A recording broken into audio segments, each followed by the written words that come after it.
Despite these challenges, the Tonle Sap remains the beating heart of Cambodia.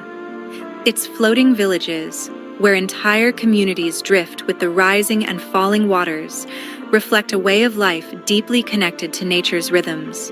As the world changes, the fate of this extraordinary lake will determine not just the survival of its wildlife, but the lives of millions who depend on its waters. Bayon Temple. Deep in the heart of Angkor Thom stands a temple unlike any other.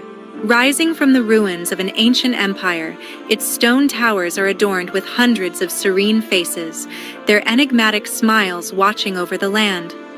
Built in the late 12th century under King Jayavarman Sept, this architectural marvel was the last great state temple of the Khmer Empire and remains one of its most mysterious. Unlike the grand symmetry of Angkor Wat, this temple was designed with a chaotic beauty. Narrow corridors and clustered towers create a labyrinth of stone, while intricately carved bas reliefs tell stories of war, mythology, and everyday life. The temple's 216 massive stone faces carved into the towers are its most distinctive feature. Scholars believe they represent Avalokiteshvara, the Bodhisattva of compassion, yet their striking resemblance to King Jayavarman Sept suggests they may also be a reflection of his divine rule. Originally dedicated to Mahayana Buddhism, the temple was meant to symbolize the unity of the kingdom under the king's spiritual guidance. But this vision was short-lived.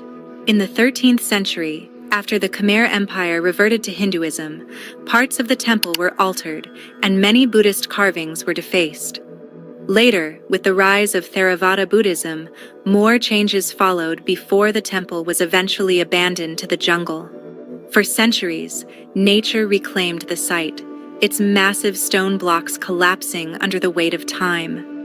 Restoration efforts began in the 20th century, and today, conservation teams work to preserve its fragile structure. Though its original purpose remains a subject of debate, the temple stands as a testament to the artistic and spiritual complexity of the Khmer Empire. Visitors who wander through its passageways and gaze up at its watchful stone faces find themselves immersed in an ancient world, one that still whispers its secrets through the ruins. Cardamom Mountains. A vast expanse of rugged peaks and dense rainforest stretches across southwestern Cambodia, concealing mysteries that have endured for centuries. This is one of the last untouched wilderness areas in Southeast Asia, a land of towering trees, hidden waterfalls, and elusive wildlife. Known as the Cardamom Mountains, this isolated range remains a sanctuary for nature and history alike. Unlike the flat plains of central Cambodia, this landscape is shaped by dramatic elevations, with Phnom Aural standing as its highest peak at 1,813 meters. The mountains act as a climatic divide. On the western slopes, monsoon rains nourish dense tropical forests, while the eastern side receives far less rainfall, creating drier woodlands.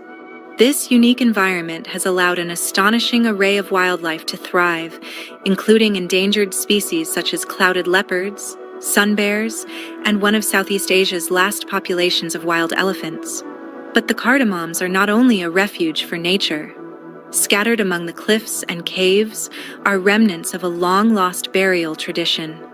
For centuries, unknown communities placed ceramic jars and wooden coffins on remote rock ledges. Their purpose is still debated by archaeologists. Some believe these burials were reserved for royalty, while others suggest they were part of an ancient spiritual practice. Nearby, rock paintings depict elephants, deer, and human figures, possibly linked to rituals of hunting or elephant taming, traditions that persisted in the region until the 20th century. The mountains also hold a darker history. During the late 20th century, this inaccessible terrain became a final stronghold for the Khmer Rouge. For decades, the forests provided both shelter and isolation for rebel fighters, leaving behind a legacy of abandoned bunkers and hidden pathways. Today, illegal logging and poaching threaten this once pristine wilderness. Conservation efforts and ecotourism initiatives offer hope, but as roads and industries creep closer, the battle to preserve one of Cambodia's last great wilderness areas is far from over. Taprom. Deep within the jungles of Cambodia, an ancient temple stands frozen in time. Stone corridors twist through towering ruins, while giant tree roots weave through the walls, gripping them like the hands of nature reclaiming its own. This is Taprom, a temple unlike any other in Angkor. Built in the late 12th century by King Jayavarman VII, it was originally named Raja Vihara, a monastery and learning center dedicated to the memory of his mother. Unlike the grandeur of Angkor Wat, this temple was never meant to dominate the landscape. Instead, it was designed to blend with its surroundings, its walls adorned with intricate carvings of devatas, meditating monks, and guardians. At its heart stood a sanctuary dedicated to Prajnaparamita, the personification of wisdom, modeled after the king's mother. At its peak, the temple was a thriving spiritual center, home to over 12,500 people, including high priests, dancers, and scholars. Surrounding villages supported its upkeep, supplying goods and resources to sustain its vast community. But time was not kind to Taprom. As the Khmer Empire declined, the temple was abandoned, left to the mercy of the encroaching jungle. Unlike many temples of Angkor that were later restored, this one was deliberately left in its ruined state, creating a haunting yet mesmerizing sight. Towering silk cotton and strangler fig trees envelop the ruins, their roots cracking through the stone, giving the temple an almost otherworldly presence. Today, Taprom is one of the most visited sites in Angkor, made even more famous by its appearance in the film Tomb Raider. Though restoration efforts have been made to stabilize its fragile structure, the temple's raw beauty remains. As visitors walk its shadowed halls, they step into a forgotten world where history and nature exist in perfect harmony. Phnom Kulen. A sacred mountain shrouded in legend, Phnom Kulen rises from the Cambodian landscape as a place of deep spiritual and historical significance. Covered in dense rainforest and cascading waterfalls, this plateau is more than just a natural wonder. It is the birthplace of the Khmer Empire. It was here, in the 9th century, that King Jayavarman II proclaimed Cambodia's independence from Java, marking the dawn of the powerful Khmer civilization. This mountain served as the empire's first capital, and remnants of its past still lie hidden within the jungle. Carved directly into the riverbed of the Siem Reap River are the mysterious Kabal Speen carvings, thousands of sacred lingas, representations of the Hindu god Shiva. These underwater carvings were believed to purify the waters before they flowed downstream, blessing the fertile lands below. But Phnom Kulen is not just a place of history, it is also a site of deep religious devotion. At the summit stands the Preah Angthom Pagoda, home to a massive reclining Buddha statue carved from a single rock. Pilgrims travel from across Cambodia to pay their respects, leaving offerings and prayers in the hope of receiving blessings. The mountain's sacred waterfalls, believed to possess healing powers, attract both locals and visitors who bathe in their cool, cascading waters. Yet, for all its beauty, the mountain holds a darker past. During the Khmer Rouge regime, this remote location became a stronghold for rebel forces, its isolation providing a natural refuge from conflict. Even today, unexploded ordnance remains hidden in parts of the forest, a silent reminder of the war that once scarred the land. Despite these remnants of the past, Phnom Kulen remains a symbol of Cambodia's spiritual and cultural heritage. As the place where the Khmer Empire began, it continues to be revered. Its forests, temples, and rivers, whispering the stories of a kingdom that shaped the history of Southeast Asia. Banteay Sray. Hidden deep in the Cambodian jungle lies a temple unlike any other. Built in the 10th century, this sacred site is a masterpiece of intricate design, its red sandstone walls carved with astonishing detail. Unlike most grand Angkorian temples, this one was not built by a king. Instead, it was commissioned by 2 courtiers under King Rajendra Varman II, making it one of the few temples in Angkor constructed by non-royal figures. Originally named Tribhuvana Maheshvara, meaning Great Lord of the Threefold World, the temple was dedicated to the Hindu god Shiva. However, its layout also features strong associations with Vishnu, dividing the temple into 2 symbolic halves. Unlike the towering structures of Angkor Wat, this temple's buildings are unusually small in scale, earning it the nickname Citadel of Women or Citadel of Beauty. Some believe this name comes from the countless devatas, celestial female figures, gracing its walls, while others suggest it reflects the temple's delicate carvings, which resemble the work of skilled artisans rather than large-scale builders. The temple's decoration is its most extraordinary feature. Every inch of its surfaces is adorned with elaborate bas-reliefs depicting Hindu myths, including scenes from the Ramayana and Mahabharata. The craftsmanship is so detailed that the figures appear almost lifelike, as if frozen in motion. The soft red sandstone used in its construction allowed for an unparalleled level of detail, making it one of the finest examples of Khmer art. Though it was abandoned after the fall of the Khmer Empire, the temple was rediscovered in 1914. It became infamous in 1923 when French writer André Malraux attempted to steal several sculptures, an act that brought international attention to Angkor's treasures.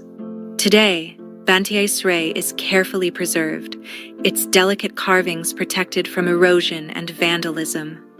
Unlike its grander counterparts, this temple captivates not with its scale, but with its sheer artistry, a testament to the skill and devotion of those who built it over 1,000 years ago. Ream National Park. Where the land meets the sea, a vast expanse of untouched wilderness stretches along Cambodia's southwestern coast.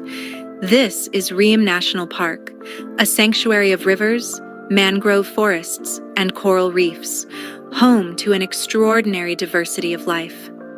Established in 1993, it was one of the first protected areas in Cambodia, created to safeguard the country's dwindling natural resources. The park spans over 210 square kilometers, covering both land and sea. Inland, evergreen forests and rolling hills provide shelter for rare species, while along the coastline, the Prek Tuk Sap River carves through the landscape, feeding estuaries that spill into the Gulf of Thailand.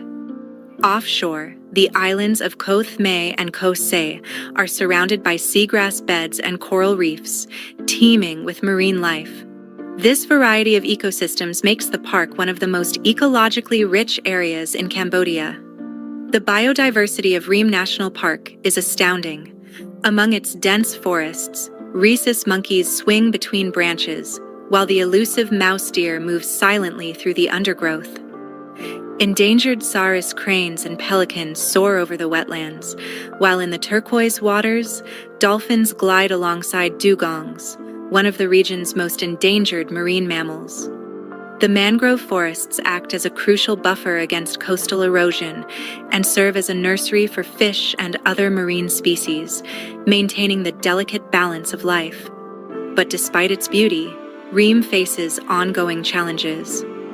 Almost 30,000 people live in and around the park, relying on its resources for fishing, farming, and tourism. Illegal logging and land disputes have led to deforestation, while commercial fishing threatens marine biodiversity. Conservation efforts have been put in place, but balancing environmental protection with local livelihoods remains a difficult task. Yet, Ream National Park continues to stand as a symbol of Cambodia's natural heritage.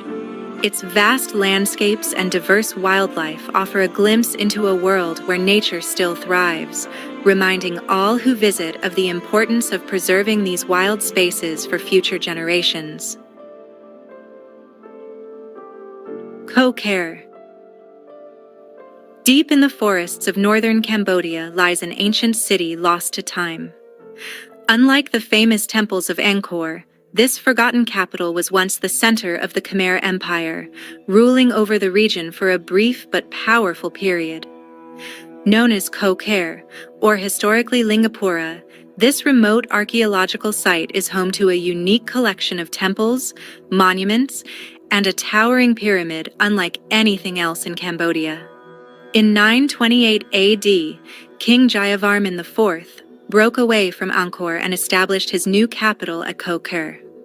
This sudden shift of power led to an intense period of construction, with massive stone structures rising from the jungle in just 2 decades. At the heart of the city stands Prasat Thom, a 7-tiered pyramid soaring 36 meters into the sky. Unlike the more common Temple Mountain structures of Angkor, this stepped design is rare in Khmer architecture, suggesting influences from other civilizations. The pyramid is believed to have been a state temple dedicated to Shiva, with an enormous linga, a sacred representation of the deity, once standing at its summit. Beyond the pyramid, more than 180 sanctuaries have been discovered in the surrounding jungle, though many remain hidden beneath the thick vegetation.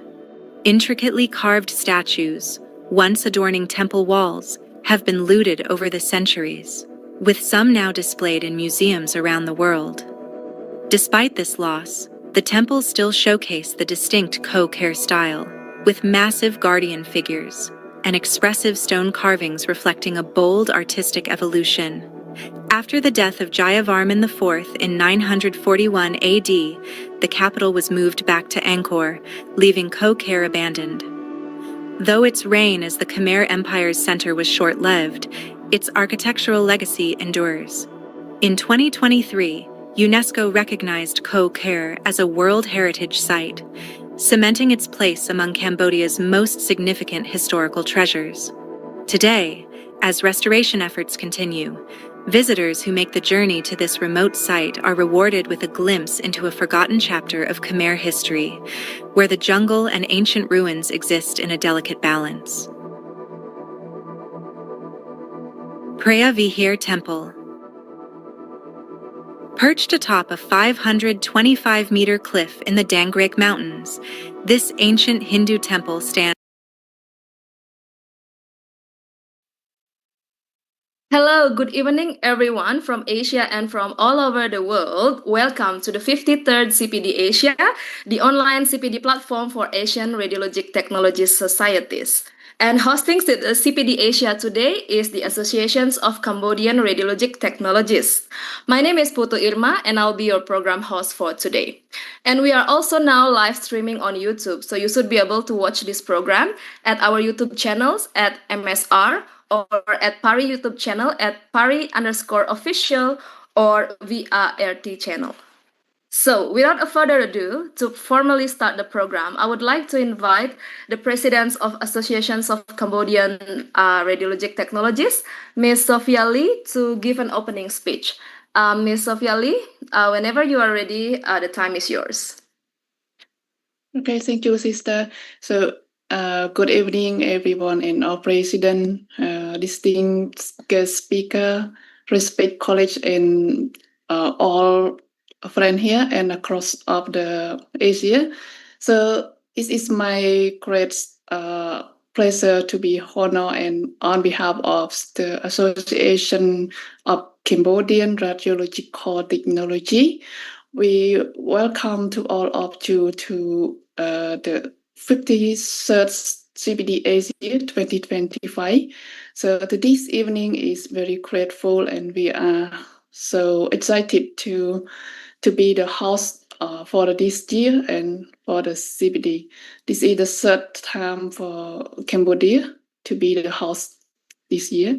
So this event I reflects our share commitment to advancing a radiological practice through the continue of learning and a cross-border collaboration between our society. And we hope all of our friends and audience here to be enjoy and learning from each other. Especially, I would like to say thank you for our president and supporting here, and especially for the speaker, Mr. Adam and Dr. Sokresa. They they will be share knowledge and experience on the 53rd CPD. And I would like to extend my sincere appreciation for our partner supporting from society and organization of the CPD Asia. And thank you so much. And please, I hope all of you will be learn and enjoy for the 53rd CPD. Thank you so much. Thank you, Ms. Lee, for your warm greeting. And before we begin the program, I would like to welcome all organizations representative and invited panelists joining us today from various organizations across Asia. So first of all, we have Mr. Fernando Koch from Macau Radiologic Technologists Associations. Hello, good evening, everyone. I am Fernando from Macau. Hello, Mr. Fernando. And next, we have Mr. Tai Van Loc from Vietnam Associations of Radiologic Technologists. Hello, good evening, everyone, all friends. Congratulations, Cambodia today. Thank you. Thank you, brother. Thank you so much.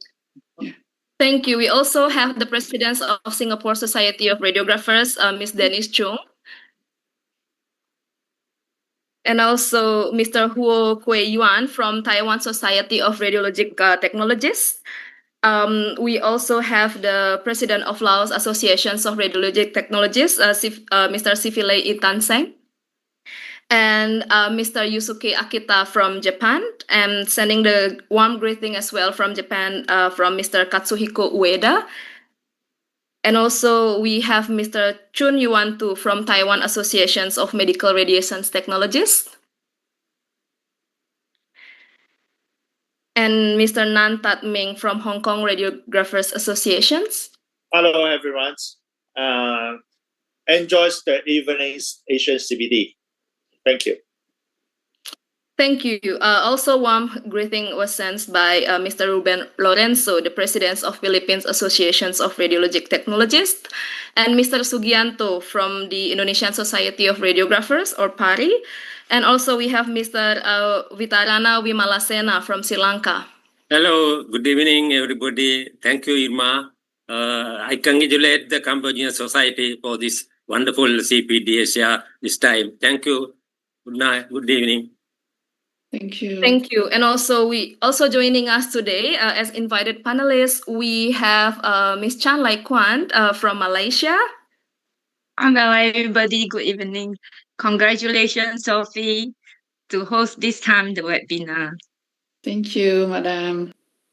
And also Putu Adi Susanta from Indonesia, and Mr. Ansor Nugroho, and Mr. Chin Chun Yu as well, and also Ms. Cora Nang from Macau. Hello, everybody. Nice to meet you. Good evening. Good evening. Thank you. And the former president of ISRT, Mr. Selva Kumar. You are still unmuted. Hello, namaste. Happy to see you all. Congratulations to the Cambodian Society for their selecting a good topic. Magnetic electrography is a good one. Nice to waiting to hear, and happy to see you, Putu Irma. After so long time. Nice to see you all. Thank you, everyone. Thank you, dear all panelists and all presidents that I haven't mentioned all. And before we begin the programs, I would like to request all the panelists and the speakers to open up your camera for a while, because we will take a brief photo sessions together. Okay, thank you. So, moving to the next sessions, without further ado, I would like to invite our colleagues from the Associations of Cambodian Radiologic Technologists, Miss Anna. So, Miss Anna is currently holding a position as the Secretary of Cambodian Associations of Radiologic Technologists. She's been practicing for over 6 years in this field. So, Miss Anna will guide you to the next sessions and introducing our speakers. Over to you, Miss Anna. Thank you so much, Ima, and would appreciate it for Mrs. President for having me this evening. Otherwise, please welcome to our first speaker who lead us to the topics that being said, magnetic resonance elastography, Mr. Udom G. Fidel. He will explore the principle and also the benefits and clinical application of MRE, a promising tool in modern diagnostic imaging. Please welcome Mr. Udom. Good evening, everyone. It's a pleasure for me to be here, and I'm very grateful for you to join our webinar. So, a quick introduction of myself. My name is Udom Fidel. I am RT from France, actually, and I come back in Cambodia 2 years ago. I'm specialized in MRI, and it's been now 6 years that I work in this field. So now let's get started about my presentation. I will start to share my slide. Okay, so normally it should work. Just tell me if you see the slide. Is it okay for everyone? Yes, it's okay. Okay. So let's get started about MR elastography. So we will do a quick introduction about the different diseases that we can encounter in the liver, because MR is specifically made for liver, but other organs also, but most importantly liver. So as you can see, the prevalence of chronic liver disease are quite high. So the most common, which is NAFL, fatty liver, almost 30%. And it can evolve to NASH, so non-alcoholic steatohepatitis, to cirrhosis, and to HCC for a very, very low percentage, fortunately. So traditionally, the diagnostic technique is based on liver biopsy, right? Which is considered as the gold standard. But this method is quite invasive, and you can have some errors also about the sampling. That's why we started to develop some alternatives like MR elastography, which have very good accuracy and safety. So now let's focus about our region, Asia Pacific. So as you can see, the prevalence is quite high also. Now it's like comparable to Western and Occident countries due to the fact that we adapt our lifestyle. And just a little precision, we will talk only about metabolic disorders, not about alcoholic the disease about the liver. So as you can see, we can take the example of Japan and China. We are quite high, almost 9 to 30%, 24%. Korea 19, India 28. And for those patients who have fatty liver, half of them have diabetes, and more than half of them have obesity, and half of them have dyslipidemia, as you can see on the table number 2 on the right. So it starts to be a major public health concern in Asia. And there is a linear relationship between fatty liver and metabolic disorders. So this is one of the reasons why we need to develop some method to assess those diseases for the liver. So right now we're going to talk about what is exactly MR elastography. So it is an MRI-based technique that can measure the stiffness of an organ. So you can visualize if the organ is elastic or not by propagate vibrations to the organ and perform a specific MRI sequence at the same time. And this tissue with high fibrosis means that these tissues are less elastic and then stiffer than healthy tissue. And for the RT who are doing MRI every day, you already know the sequence dual echo Dixon in phase of phase and T2 star map, which already give information on the liver. And MR elastography is very complementary for those two techniques. So basically, you are allowed to touch the liver, but virtually. You can take the example of prostate cancer. For the prostate cancer, urologist gonna touch the prostate through the rectum, right? But for the liver, it's impossible to touch the liver because of its location and it's protected by the ribs, so you cannot really touch it. This is why MRE is very interesting and powerful. And one more thing, it's very accurate to detect and staging liver fibrosis at very early stages. So you can differentiate NRFL, so fatty liver, with NRSH, steatohepatitis, which is more accurate than elastography based on ultrasound. So an early diagnosis means that you have automatically an efficient treatment behind. Let's talk about the technique. So it's basically very simple. You have three components: one hardware, one active driver in the technical room, and a passive driver in the tunnel on the patient. So your hardware is connected to a console. So when you're gonna run the MRE sequences, it will give a signal to the hardware. We will activate the active driver, number 2, and then the active driver will send some propagation, vibration through an air tube to the passive driver, and the passive driver is on the abdominal of the patient. So we use typically 60 Hertz of low frequency vibrations, and we'll capture it with a spin echo API phase contrast sequence, which is very specific. So about the installation, it's very important to have a good positioning of the passive driver on the ribs of the patient, on the chest.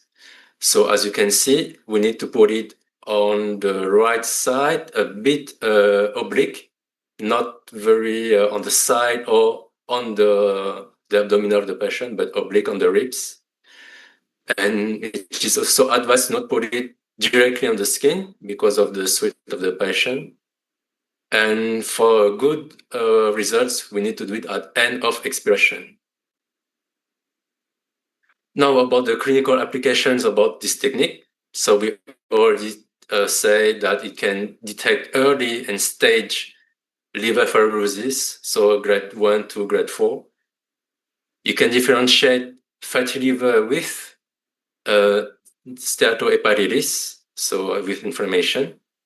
You can also monitor disease progression and if the treatment is efficient or not, the treatment response. You can characterize liver lesions if you want to assess if it is malignant or benign. And the last one, you can also assess people with a transplant recipient. So we can take the example of people who receive kidney transplant.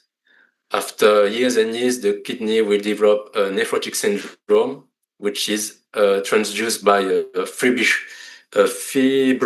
interstitial. So we can assess the fibrosis with the MRE. And now the most important, I will say the most interesting part, the results. So we call it MR elastogram. It's a stiffness map. It's, as you can see, a color mapping. So 0 to 10, blue to red. And you have different quantification. Here on the right side, you can see that under 2.5, the liver is considered normal. And above 2.5, 3, 4, 5, we can start to stage very accurately the fibrosis and cirrhosis. So here the images on the first row, we have a simple steatosis. So on the up phase, you can see that we have a drop of signal, which means that the patient have fat in his liver. And about the stiffness map with MRE technique, we can see that the liver have a stiffness of 2.2 kPa, so which is basically normal under 2.5. Second example, steatohepatitis. So we can see a little drop of signal as well. And we can see there's a bigger number for the stiffness map, around 4.2. And if we refer to the quantification, 4.2 is stage 3 to 4 fibrosis. And last one, cirrhosis. As you can see, we have a big number, 10 kPa. So the result is quite obvious. We have a stage 4 fibrosis to cirrhosis. So about local tumors, as you can see on the A image, we have a HCC lesion. So most of the time for the diagnostic, we inject a gadolinium product contrast enhanced, and we're gonna look on the portal time if there is a washout or not, right? But you can also assess with MRE. So on the MRE technique, you can see that there's a 7.8 kPa stiffness. So we have a lesion which is very stiff and less elastic. And for benign tumors like hemangioma and FNH, as you can see, we have respectively 2.8 kPa and 4.3 kPa. So which is a number quite low comparing to 7.8 kPa. So you can assess like this if a tumor is malignant or not. And about follow-up and treatment response, which is very interesting, this case especially. So for this patient, the patient have a chronic hepatitis B. And on the A image on your left, it is the MRE before the introduction of the treatment. So it's the baseline. You can see that the patient have a stiffness level of 4.5 kPa. And the B image, 2 years later, so 2 years after the treatment, we can see that there is a bigger number, 6.2 kPa. So it is quite obvious to say that the treatment is not working for this patient. The liver is continuing to improve in stiffness in cirrhosis. So doctor needs to talk again about the treatment to change it. Here's a quick view of the operator view. So as you can see, it's captured on Philips 120 MRI edition. It was in French, so you can see that it's written in French, and the number is around 4 kPa.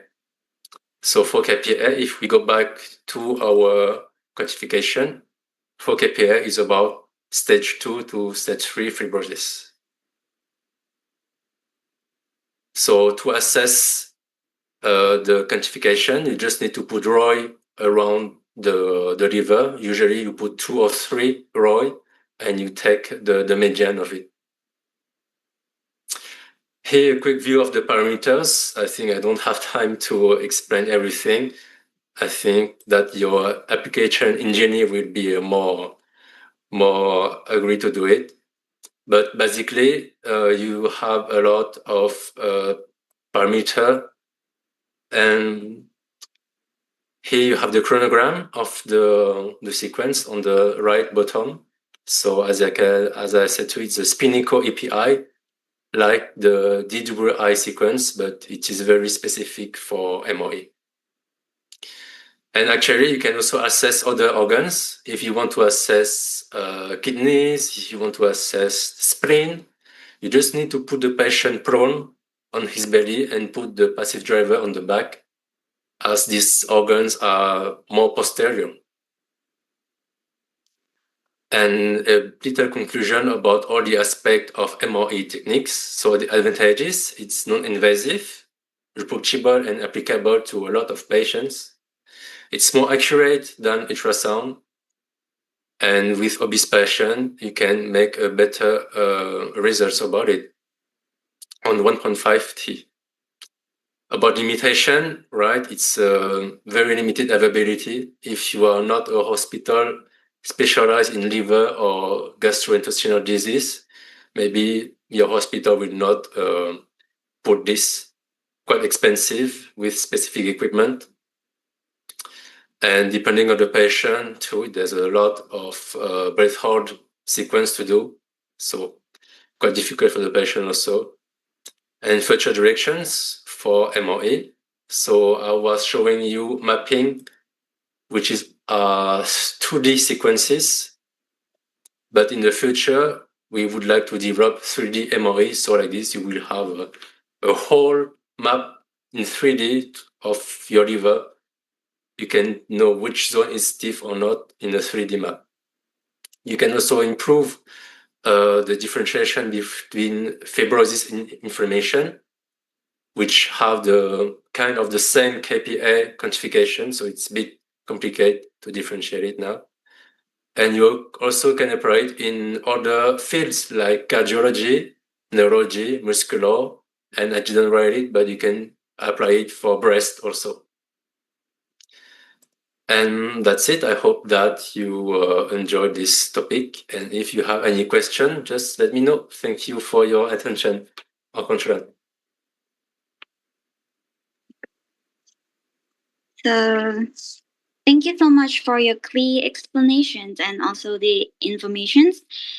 In additional, please welcome to our second speaker, Dr. Sokresa Ngait. He is the head of the RT department at Intercare Hospital. The topic leads us about how to reach image optimizations as a radiologist, technologist, and radiologist. He will share practical strategies and also the collaborative approach for improving image quality in clinical settings. Please welcome Dr. Reza.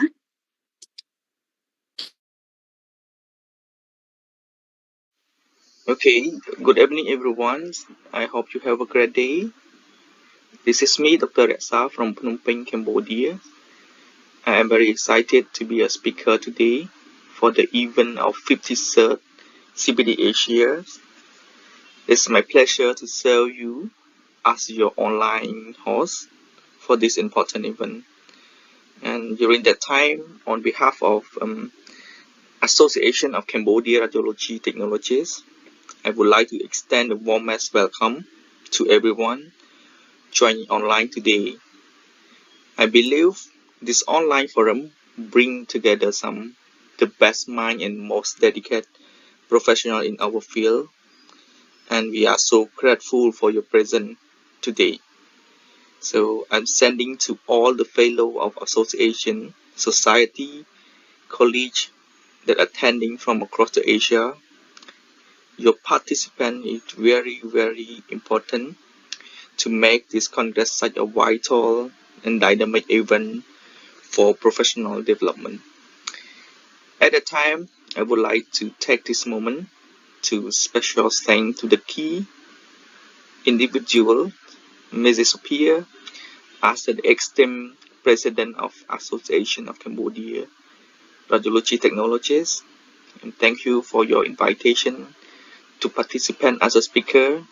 It really truly an honor to be included in this program, and I appreciate what you put an effort in the association so far, and it's very, very important to the field of radiology. So last but not least, I would like to send to all friends, colleagues that working in the allied radiology field, whether you are a technologist, radiographer, sonographer, or any other professional dedicated to provide the diagnostic imaging and therapy. I would like to say I'm so glad you have to help you with us to join this journey of radiology field. We have an incredible lines up of session. So without further delay, we will jump through to the topic today, which is I bring up some experience. I'm not going through the technique or some sharing of education, but just is my own technique and my own experience regarding to how to get an image optimization in radiology, diagnostic radiology. It is, I believe, it is in our mindset that we need to help to reach the image optimization, and each and everyone have the have to do it the best to provide the best quality image. But I will show you the overall picture, and we can go through together and sing together, and maybe can help for some time to share how I can put it together, and then show you what is the best thing to get the image optimization. Okay.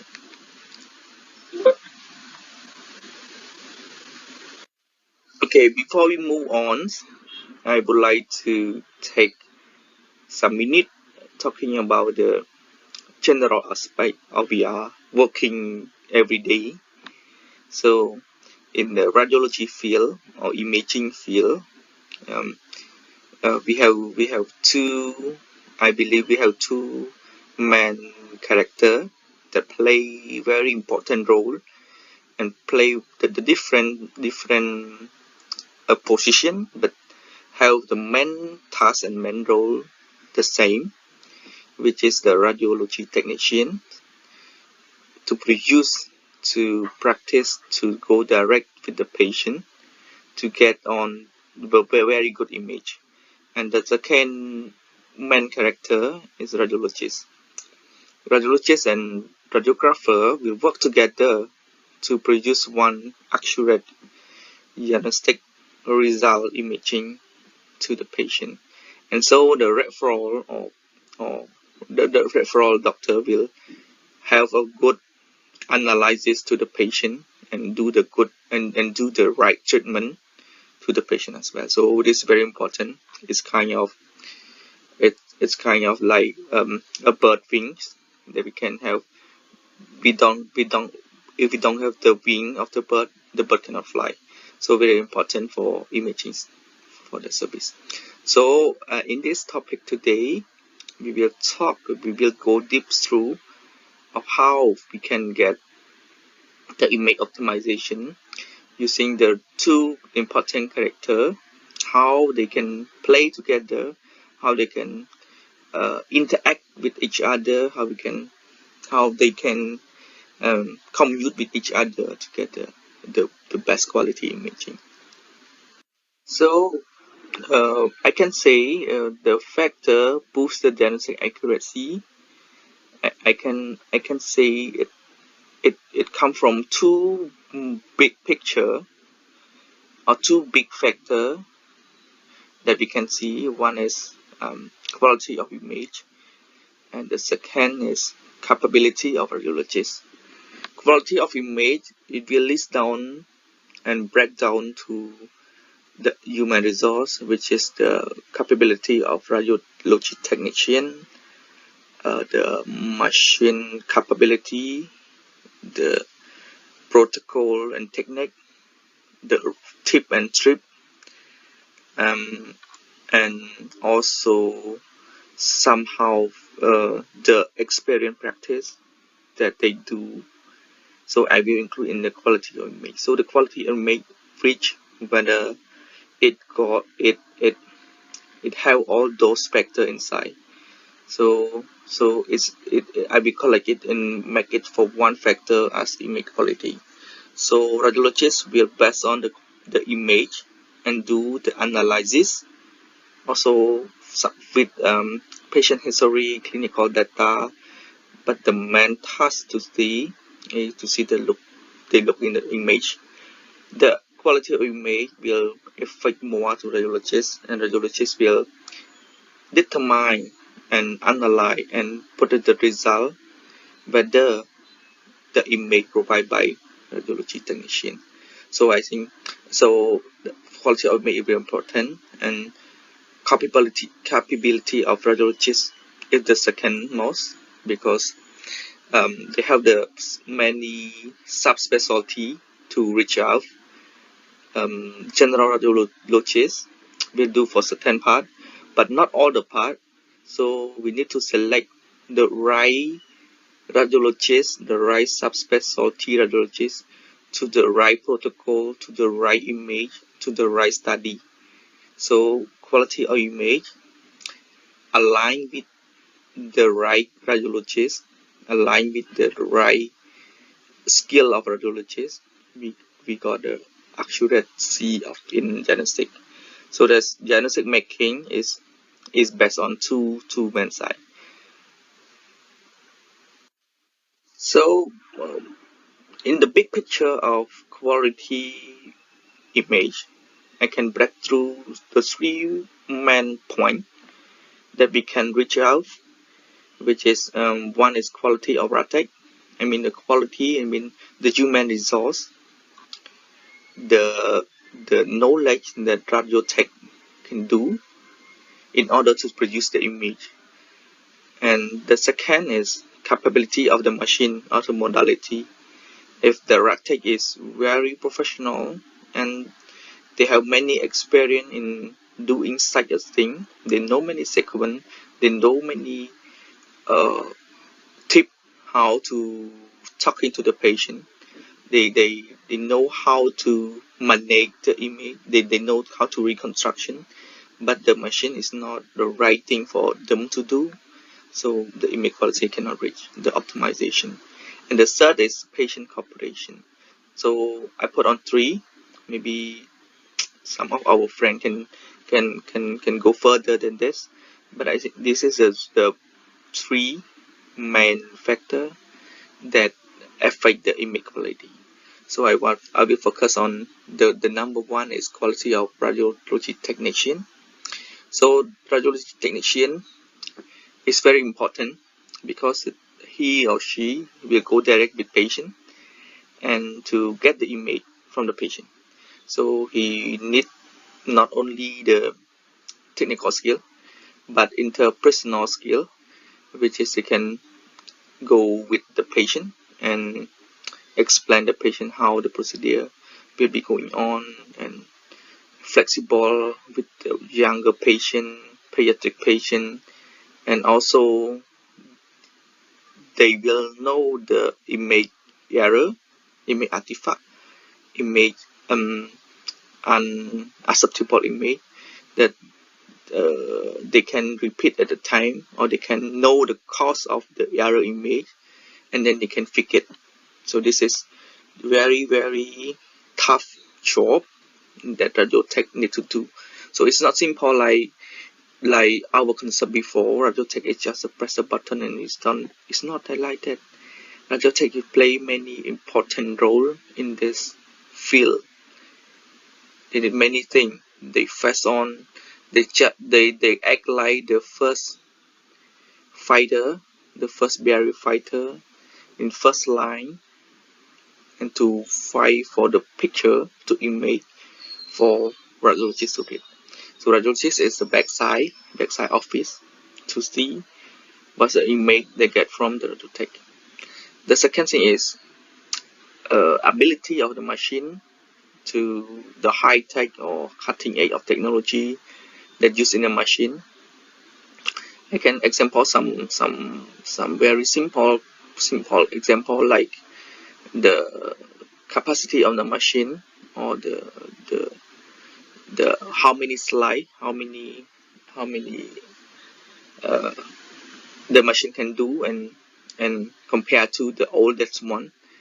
And we cannot do the extraction of the vessel. We cannot do the sequence properly. The sequence is noise, and the metal artifact removal is not. So the image cannot reach the image quality optimization. And the third one the Radiologic is we know very best Radiologic, and the machine is also perfect machine and high quality machine, the brand new high-end technology machine, but the patient is not corporate is still the problem in producing the image. So I put the 3 is very main and factor to boost the image quality. So regarding to the last slide, we're talking about the quality of Radiotech. So the Radiotech have to be connected with radiologists to have the proper protocol. So I bring up some idea, and maybe you are thinking the same as me as well, regarding to the reading room and control room. In Cambodia, some practice, some hospital prefer one station for Radiotech and radiologists. Is this because they can communicate easier or quicker than the separate reading room? But for radiologists convenient, reading room is the prefer for them because it's a peaceful, the right area to read, to have the concentration, to see, to analyze the image properly. But still, with both practice, we need to have the proper communication. And I will show you for the next slide for the key collaboration approach that maybe this is the concept that can everyone need to do it to make the image optimization. So I will bring up some key collaboration approach for all of you to think. So the first is standardized communication loop.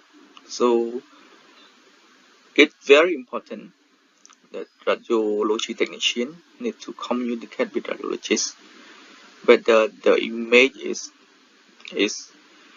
unacceptable and the patient is moving and the outside artifact from button from metal surround the area. We can mark it, we can show to radiologists, we can talk, we can find out the problem with the radiologist. So communication is the key to establish a clear, consistent and quick method for communication regarding to image quality issue or optimization opportunity. So this is opportunity to get the image optimization with the radiologist to have the recommendation to go through together. So how they can communicate? So first is radiotech to radiologist. So radiotech need to be a proactive feedback. So because radiotech is the front line, as I mentioned, so radiotech should communicate any challenge during the procedure, like the image is patient moving, equipment, we don't have a limitation of we don't have enough equipment, and also some challenges that radiotech face on. We can report direct, we can feedback direct to the radiologist, and we can find out the solution as well. For clarification, if the radiologist raises a quality concern, the radiologist needs to standardize way to receive or log this feedback. So if the radiologist raises a quality concern, so radiologist may go or they go together to see which is the way to standardize the problem to make the quality improve. For radiologist to technician as well, specific timely feedback, radiologists must provide concrete, actionable feedback. Like this is what we can see in practice, in current practice.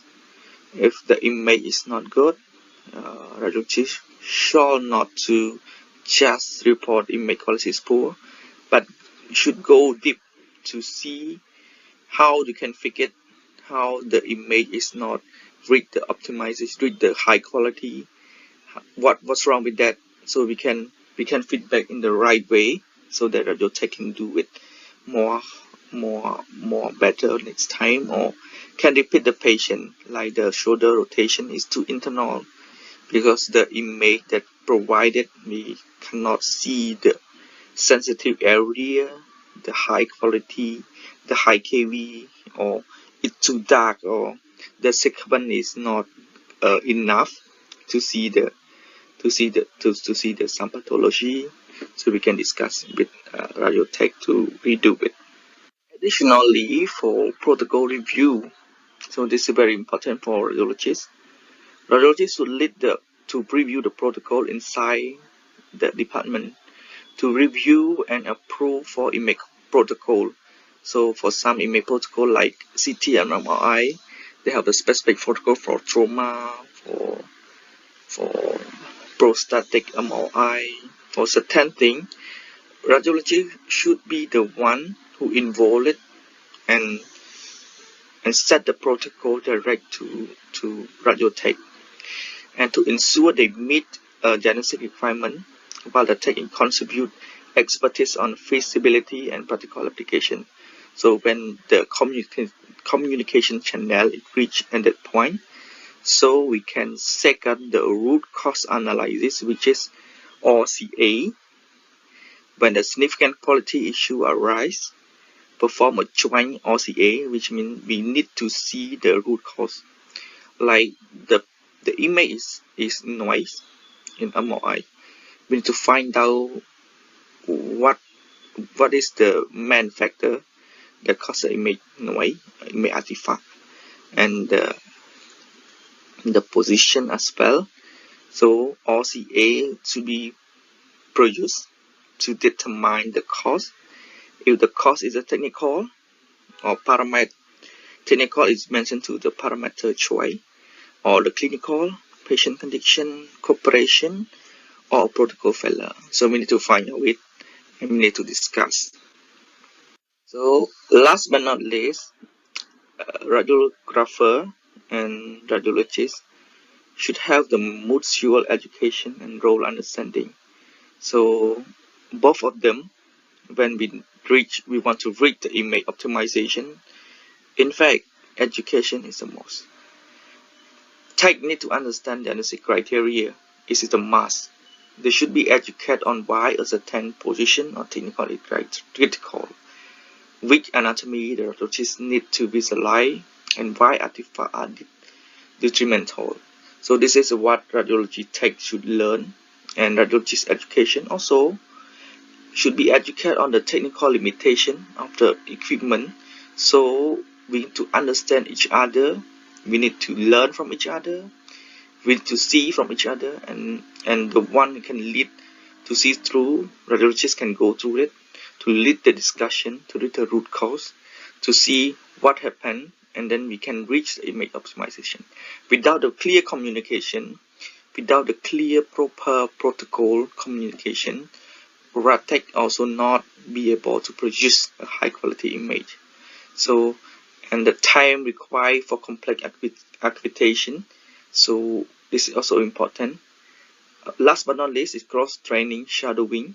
It's been a brief shadowing opportunity, so we can allow tech to watch radiology and interpret whether they can help the challenge, and maybe Radtech can do more better next time. And also Radtech can go to see radiologists to draw a right report, and radiologists come and shadowing Radiotech to do the technician, to do the technique and perform the procedure as well. Okay, so come to the final comment. I bring up to second two main points that got the accuracy in diagnostic is image quality and capability of radiologists. These two is, I think, is the most important to reach out. So we get in order to have a very accuracy diagnostic in radiology department, we need to reach out the image quality, we need to reach out the high quality radiologists. All those two items combined, and the result of high quality imaging with very accuracy of report. So this is my final slide, and thank you for everyone joining online and listen. We hope to see you on site for some time. Also for all fellow association, I believe I can see you on site, and probably we can host the event and we can meet together for some discussion. Thank you so much for today. Have a great day. Thank you. Thank you so much, Dr. Reza, for your valuable insights and clinical expertise. So, furthermore, there is a Q&A section hosted by Mrs. Ima. Please welcome Mrs. Ima. Thank you, Miss Anna, and thank you for our speakers, Mr. Audom Fidelcia and Dr. Sokrak Sanget. Thank you so much for your very insightful and interesting presentations. And moving on forward to the next session is the Q&A sessions and panel discussions. And before we start discussing the questions from the participants, I would like to invite our panelists to join us in this section, and also our speakers. So maybe if there is any comments or feedback or questions from the panelists, please feel free to open your mic and ask directly to the speakers.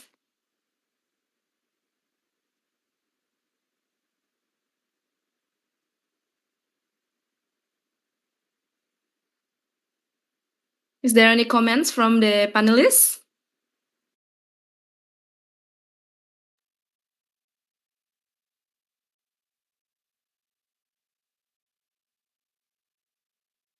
Okay, thank you. If there's no comment at the moment, I'll get back to you all. And maybe firstly, we can discuss the questions from the participants. We have a couple of here in the Q&A chat box.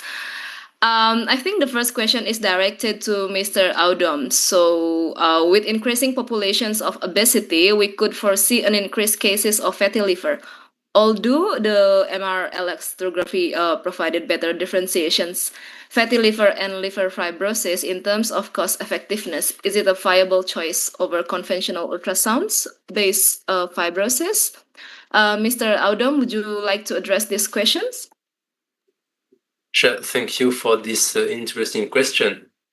So for answering, I think I would say that it will depend on your hospital, on your medical structure, and your radiologist. Actually, if you are very specialized service for liver, for GI, MOE is a very powerful tool for accurate diagnosis, assess and characterize lesions, and follow up patients. And especially if your radiologists are working with research, produce articles for literature, scientific magazine, MOE is a very necessary, I think, for specialized hospitals in liver. But if you are working in a more general way, I would say, with a little service in GI, it might not so very interest you, I think, because of the cost of the equipment, because of the difficulty to have access to this specific examination. So yeah, if you are if you have a little structure, I think that ultrasound will be more for it than MOE. Thank you. Thank you so much. So it's back to the availability and the cost effective of the two modalities. Yeah. Thank you. So still from the same participant, Mr. Ngok Phung Lam, I think the second question is directed to Dr. Sokraksa. So what is your insight of AI improving image quality, reducing radiation dose? Dr. Sokraksa, would you like to address this question maybe? Yes, good. And for the question, yes, AI nowadays is the hot topic, and we cannot kick it off. And for the foundation and the basic part, the communication with rad tech and radiologists is still in the baseline. And AI is the kind of aid, and we cannot ignore it. and this is kind of tool to add for image optimization, and the use the patient radiation is very correct. But we can still need to have the proper technique and proper protocol from radiologists and tech in order to produce the foundation image quality. And AI may help in some case to make it more less radiation and reach the image optimization. So it is a kind of the third party to insert into the technique and the right protocol and the right quality of human resource like radiologists and radiotech. Thank you. Thank you, Dr. Sokraksa, for your answer. Maybe if I may follow up on this question. So as a radiologist, maybe did you witness any significant difference, for example, over the past years or maybe over the past decades where the technology started to become more advanced and the development of AI? Do you think there is like any significant like impacts of this AI so you don't see that much like bad quality images anymore in practice? Yeah, thank you for question. For some developed country, AI is used wisely in terms of image quality control, and this is a effect. I can see this is more effect to the image quality control. So if we add AI into the system, into the PAC system, the more image optimization will increase, and this apply for some part of image, but it's not applied for the error of position, the error of lack of some sequence. Like we can provide the right sequence, and the AI will have to improve the image of the right sequence. But if we lack of sequence, AI cannot do it by adding the sequence or adding the phase or adding the more technique inside, but only just the image correction. So I can see it. Yes, it can affect a part to improve, but not all the all overall image. Thank you. Yes, thank you. That's a very good point. So you've emphasized that even though the AI is there, but the radiologic technology still plays significant roles in the overall outcome and the image quality and the outcome of the exams, right? Thank you. Yes. Yes, thank you so much. And the next question is from Jennifer Tarka. So what is the difference between fibroscans of the liver to the elastography? Maybe it's for Mr. Audam again. Yeah, sure. Can you repeat the question, please? I didn't hear. Oh, yeah. So it's in the Q&A chat box. So Jennifer asks, what is the difference between fibroscan of the liver to elastography? Fibroscan. Oh, fibroscan. Yeah, fibroscan. So fibroscan, it's ultrasound based, right? And is MRI based. So basically, the goal of the two techniques is the same: to assess which part of the liver is less elastic, more stiffer than before. But I would say that the main difference is about first is about the accuracy of the data, the results. MRI would give you much more accurate data. And for some patients who are obese or have a lot of aside, maybe ecography will be kind of difficult to do it. And MRI will be very helpful on this for this kind of patient. Thank you. Thank you, Mr. Audam. So Jessica, I hope that addressed your questions. So for other participants, if you have more questions, please feel free to share your questions through the Q&A chat box, or you can also raise your hands. And while waiting for more questions from the participants, maybe I'll go back to the panelists. So maybe if any panelists would like to share any thoughts or comments or have questions for our speakers as well. So we have a questions actually from the Facebook Messenger. I just received it from the CPD Asia team. Questions from other countries Zoom. For the MR elastography, does your center perform MRE on patients who have undergone liver resection? If so, how do you passive the active driver, especially if a large part of the lobe is resected? I think it's for Mr. Audum. Would you like me to repeat the question again? Yes, please. Oh, yeah. So for the MRE, does your center perform MRE on patients who have undergone a liver resection? If so, how do you passive the active driver, especially if a large part of the right lobe is resected? Okay, I see. So Yeah, in my previous center in France, which was specialized in liver, actually there were some patients with hepatectomy and with patients who perform radiofrequency for HCC. And we do assess MRE for those patients. And about the right lobe, I would say that if there is a hepatectomy, it will be kind of difficult to have great data. But still, you can still perform it with the passive driver, and it will depend on how you put your body coil also for the patient. But still, you can perform it. Yeah, you can perform it completely. Sure. So we still can perform it, but with special like technical considerations, maybe. Yeah. Thank you. So we also have another question from Animus over here. Hi, good evening. I just want to ask, when can we get our certificates? Oh, I'm sorry. So it's not for the speakers. I will address that later. Is there any questions or comments from the panelists before we wrap up? Yeah, Elma, just a little sharing. I think I agree totally with Dr. Sokrasa. Now we always think that because of AI, everybody rely a lot on AI.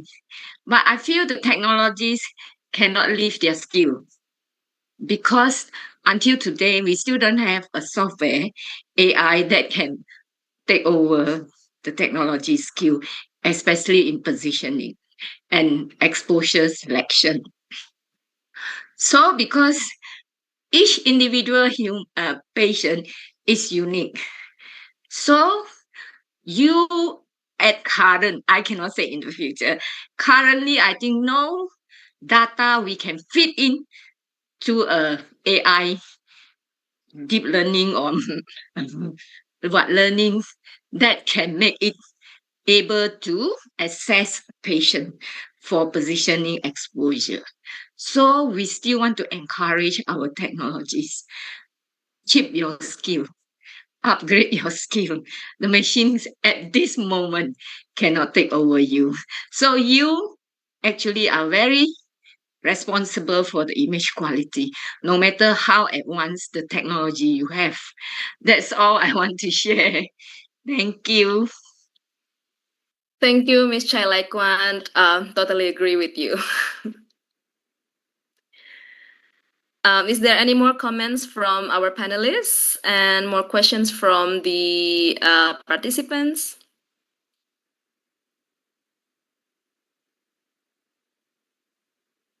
No more questions? Okay, if there is no more questions from the participants and from the panelists, I think that's the end of our Q&A sessions for today. And thanks again for our distinguished speakers, Mr. Audum Fidel Chia and Dr. Sokrak Sanget. Thank you so much for your informative and interesting presentations. I hope all the participants find this information useful to deepen and sharpen our skills and knowledge in medical imaging sciences. And before we officially close the programs, I believe that all of us are excited to know more about the next CPD Asia. And what I can say is the next CPD Asia, the 54th CPD Asia, will be hosted by Palestinian Society of Radiologic Technologists. I'm not sure if Mr. Muhammad Abdul Al-Ghani is joining us today to warmly invite you to the next CPD. I'm not sure, but maybe because of the technical difficulties, they cannot join. But what I can tell you about the next CPD is that the next CPD will be held on the 10th of October 2025, and more informations and more details about the next CPD will be shared by the representative of your organization. So stay tuned, and don't forget to mark it on your calendar. So we'll see you again on the next CPD Asia. And wrapping up today's sessions, I would like to express again our gratitude to our speakers, Dr. Audom Fidel Chia, Dr. Songrak Sanget, and also all of the invited panelists, all their presidents, the organizing committee, and especially our IT team and our Zoom sponsor for VP Healthcare Vietnam, MRTA, PARI, and all supporting parties. Thank you so much for your collaborative effort. And that's why we can run the CPD Asia every month smoothly. And thank you so much as well for all participants for joining us today and for your active participations. We'll see you again in the next CPD Asia. And until then, I stay healthy, and we're looking forward to see you next month. Thank you, everyone, and good evening. Bye-bye. Thank you, Emma. Thank you. Bye. Thank you, everyone. Thank See you you. see you all next time. Bye bye. See you all next month. See you. Thank you. Selamat Thank malam. you. So nice talk. Thank you, Miss Chai Lai Kwan. Good evening, everyone. Really, thank you, Putu. Yeah, Thank you, Mr. nice talk. Selpa. Namaste. Okay, thank you, Ji.